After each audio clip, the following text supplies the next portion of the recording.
Je vais maintenant essayer de tenter d'ouvrir quelques pistes pédagogiques pour essayer d'encourager ce type d'expérience que je viens d'esquisser. D'abord, peut-être vous dire qu'il faut être lucide sur le fait que toutes les expériences en EPS ne sont pas fructueuses en termes de relation à l'environnement. Le premier travail de l'enseignant, et peut-être qu'il est un peu seul dans cette tâche, c'est de choisir des techniques corporelles dont l'apprentissage est de nature à engendrer des relations résonantes avec l'environnement. Mais toutes les techniques ne se valent pas. Il y a des techniques très anthropocentrées, basées sur la domination d'eux, qui sont plus agressives et qui ne sont pas forcément de nature à construire ces relations résonantes. Mais je ne vais pas aller sur le choix des techniques, mais au-delà de ce qu'on enseigne, on peut se questionner sur la manière d'enseigner. C'est ce que je vais essayer de pointer maintenant en allant sur différentes pistes pédagogiques, alors que vous connaîtrez sûrement déjà. Je les ai regroupées autour de 4 formules un peu exotiques que je suis allé chercher dans différents coins du monde. Pas simplement pour s'évader, mais un petit peu quand même, ça fait du bien de s'évader, mais aussi pour s'échapper un peu de nos modes de pensée occidentaux où on a tendance très souvent à s'enfermer dans des visions dualistes, dans des visions parcellaires qui ne sont pas des invariants, qui dans certaines cultures n'existent pas. Et vous verrez assez vite en fait que ces formules que je vais reprendre, elles rappellent, elles illustrent, elles précisent des principes sur lesquels on s'appuie habituellement dans une approche inactive de l'enseignement de l'EPS, et donc je vais faire le lien par la suite. Alors la première formule, pas forcément la plus simple à comprendre je pense, c'est le note, note, note. Ce principe, c'est Marc Durand qui allait le chercher en allant lire les travaux d'un anthropologue qui s'appelle Willerslev et qui a travaillé sur les pratiques de chasse de Yukagir, alors on est loin de l'EPS, dans un peuple de Sibérie qui vivait d'une chasse de subsistance et comme beaucoup de peuples premiers, alors je les appelle des peuples premiers parce que pour moi ce n'est pas des peuples primitifs, ils sont premiers notamment à mon avis en termes de conception de leur relation avec l'environnement. Et bien comme beaucoup de peuples premiers, c'est une population qui ne pense pas en termes de dualité humain-non humain. Donc par exemple quand le chasseur part chasser l'élan, il est quasi élan. Il adopte l'apparence de l'élan, il adopte son bruit, il adopte son mode de déplacement, certains disent qu'il adopte même l'odeur de l'élan. Il est quasi élan, il va même jusqu'à recouvrir les semelles de ses skis de la peau qui est sous la patte d'élan pour que ça imite le même bruit. Et donc quand il part chasser, son point de vue c'est ni vraiment celui du chasseur, ni vraiment celui de l'animal, mais il est quelque part entre les deux. Il est un peu les deux en même temps. Et donc pour chasser, il ne doit pas chercher en premier à chasser, mais c'est le note. Mais il ne doit pas ne pas chasser. Alors, la nuance, on va essayer de la faire en EPS et je vais essayer de l'illustrer. Ça veut dire que pour l'éducation, ce qu'on peut retenir, c'est que la manière la plus directe, le fait d'agir directement vers un but qu'on se fixe, ce n'est pas toujours la solution la plus efficace. Même si c'est la plus intuitive, un élève ne doit pas forcément chercher à appliquer une technique pour apprendre, mais il ne doit pas non plus ne pas apprendre la technique. Et tout l'enjeu, ça va être de proposer des situations qui permettent à l'élève d'apprendre sans que ce soit son but premier. Alors c'est ce qui nous pousse dans une perspective inactive à parler d'espace d'action encouragée et non de prescription d'action. L'idée, c'est de délimiter un espace dans lequel il n'est pas directement demandé à un élève d'appliquer un plan d'action, de le confronter à un environnement, mais où au contraire il est demandé à un élève d'explorer des possibles qui sont compatibles avec les attentes, les actions qui sont attendues par l'enseignant. Dit autrement, les espaces d'action encouragés sont là pour envisager l'élève comme un pratiquant et non pas comme un apprenant volontariste, voire comme un éco-pratiquant, c'est-à-dire un pratiquant qui combine avec l'environnement, et non comme un apprenant qu'on pourrait dissocier artificiellement d'un contexte. Alors vous avez à l'image des illustrations de courses d'orientation qui sont à mon avis des belles pistes pour se faire une idée de ce que c'est qu'un espace d'action encouragé. Il faut les prendre comme des sources d'inspiration, surtout pas comme des modèles, surtout pas comme des choses à appliquer, mais plutôt des pistes pour que chacun puisse créer des espaces d'action encouragés. On peut trouver de nombreux dispositifs en cours d'orientation qui sont là pour faire émerger des techniques d'orientation plutôt que de les prescrire. Et souvent, par exemple, ces dispositifs consistent à effacer de la carte des éléments qui seraient trop connus et qui enfermeraient les élèves dans des conduites usuelles qui visent à rechercher une balise par mémorisation, par approximation, par habitude du milieu trop connu dans lequel ils agissent. Et au contraire, le fait d'effacer des éléments de la carte, ben, ça crée des impossibles. Et parce que ça crée des impossibles, ça ouvre des possibles qui vont être compatibles avec les acquisitions envisagées par les enseignants. Donc c'est le cas par exemple sur l'image de gauche de la situation du corridor qui a été proposé par Martin Mottet dans sa thèse en 2015 et qui permet à des élèves de reconnaître des alignements et de suivre des alignements sur la base par exemple d'éléments hydrographiques, sur la base d'éléments de végétation pour se rendre aux différents postes qui sont compris dans le corridor. On peut aussi retrouver un peu la même idée sur une course avec des œillets qui sont placés sur la carte pour essayer de voiler des éléments qui seraient proches des postes et qui seraient trop connus des élèves et qui les empêcheraient finalement d'utiliser des points d'attaque, des lignes d'arrêt, de se référer précisément à la description des postes et donc qui rendrait possible encore une fois des actions attendues par le prof qui sont compatibles avec la situation que l'élève est en train de vivre. Donc dans ces exemples de CO, je trouve qu'on a une belle illustration de ce que c'est que de rendre concomitant à la fois la manière d'agir et la manière d'être dans la situation. Les deux sont indissociables.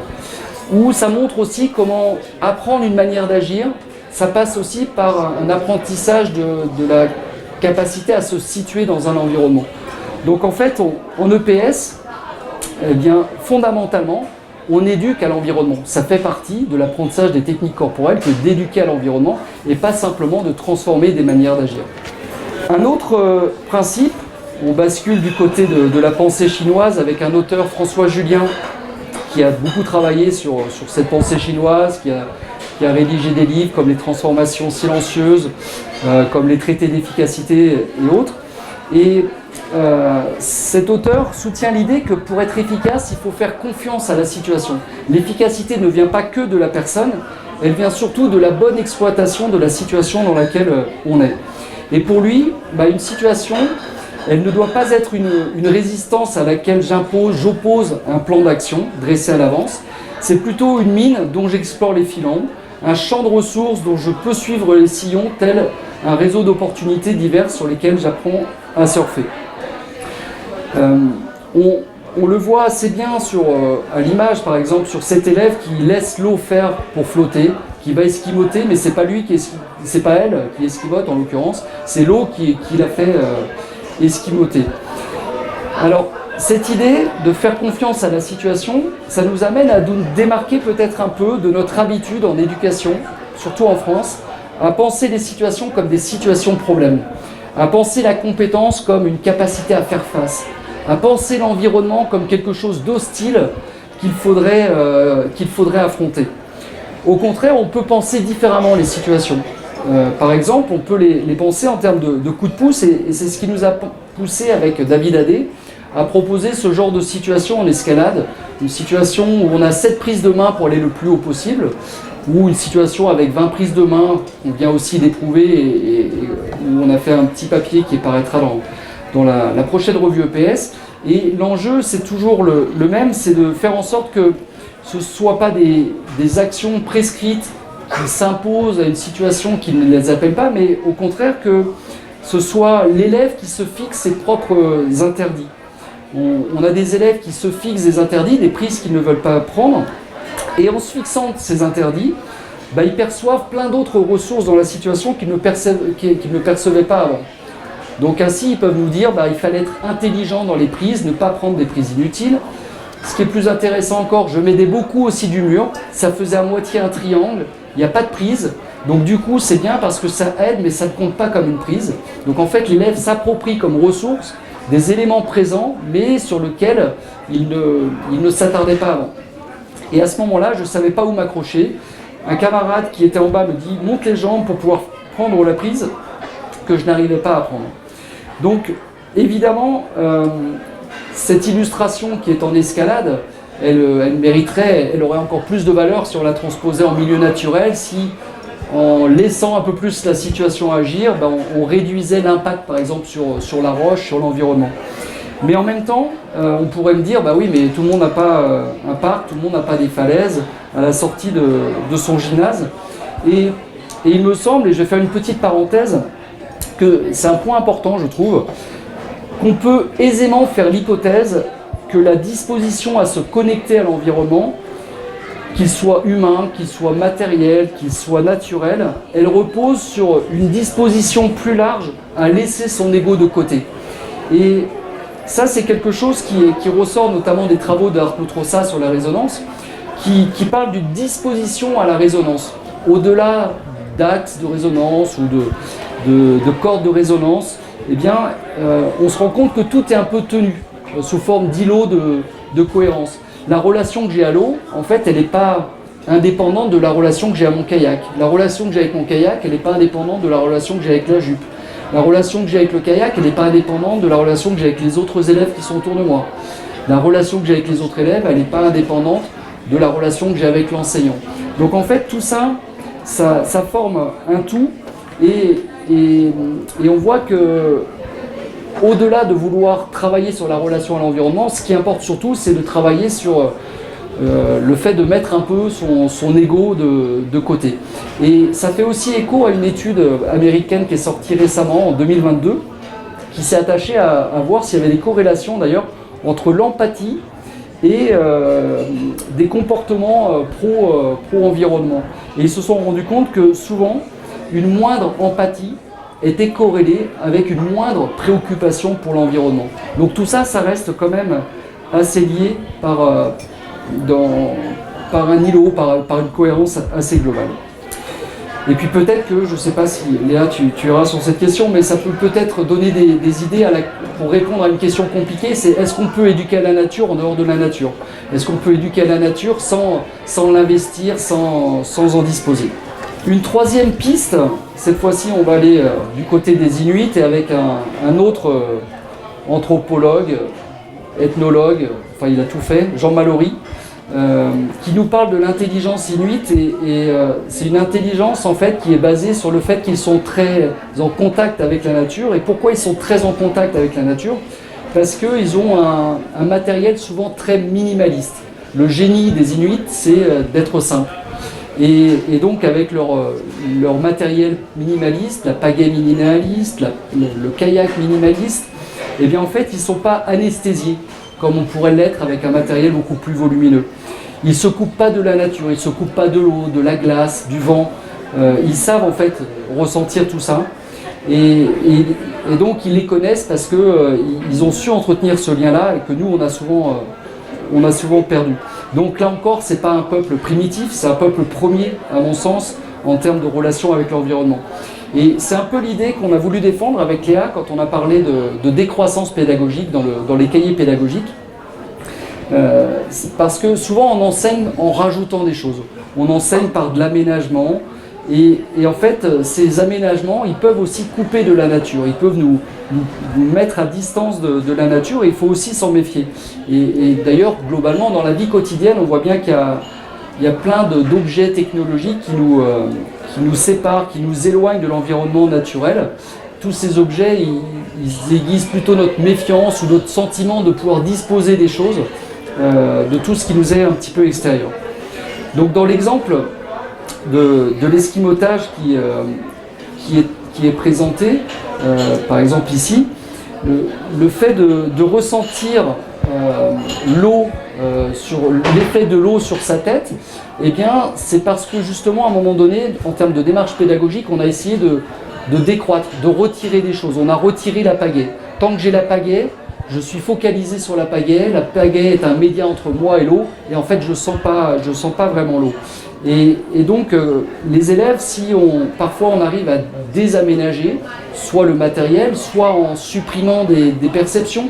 Quand on met un foulard sur les yeux, par exemple, du kayakiste dans un plan d'eau assez calme, eh bien le kayakiste il va sentir davantage le vent, il va sentir davantage l'écoulement de l'eau, la fluidité ou les résistances ou des clapots qu'il crée.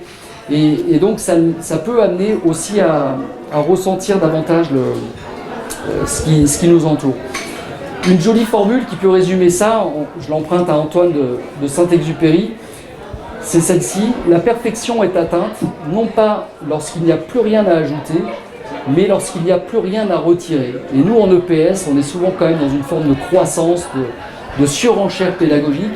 Et peut-être qu'on peut s'inspirer un peu de cette phrase parce qu'elle n'est pas sans conséquence sur la relation qui se crée avec l'environnement. Et puis, je vais aller sur une dernière piste, en espérant ne pas être trop long.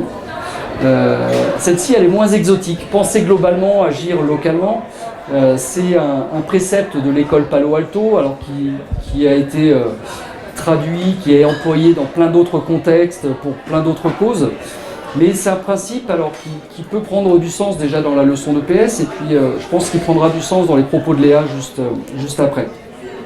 En fait, ce précepte, c'est déjà l'occasion de rappeler que les solutions en matière d'éducation à l'environnement, il me semble qu'elles sont à rechercher au plus près de ce qu'on enseigne, dans le plus pratique, dans le plus concret, dans les techniques du corps, et non pas à côté. On peut faire du général, on peut faire du global, mais à partir du spécifique. Et après, partir du concret, eh bien, ça ne veut pas dire qu'on n'a pas le droit de réfléchir, ça ne veut pas dire qu'on ne peut pas mener une réflexion, mais on la construit à partir de ce qu'on vit réellement, de ce qu'on éprouve. Et ça peut avoir des incidences, notamment sur la façon dont on interagit avec les élèves, le fait d'être attentif à ce qu'ils vivent concrètement avant de vouloir décoller, être hors sol et prendre de la hauteur. Quand on propose, par exemple, dans une approche inactive, un questionnement situé, qui n'est pas contrôlant, qui est simple, avec des questions du type qu'est-ce que tu cherches à faire à ce moment-là, quand tu fais ça, qu'est-ce que tu ressens, qu'est-ce que tu fais concrètement, c'est cette idée de permettre à un élève de mettre des mots sur ce qu'il éprouve très concrètement. Et après, sur la base de ce qu'il éprouve concrètement, eh bien effectivement, ça n'empêche pas de penser globalement, ça n'empêche pas de voir de la typicité dans ce qu'il vit de spécifique. Mais on réfléchit plus en termes de typicité qu'en termes de généralité qui serait déconnectée de son vécu.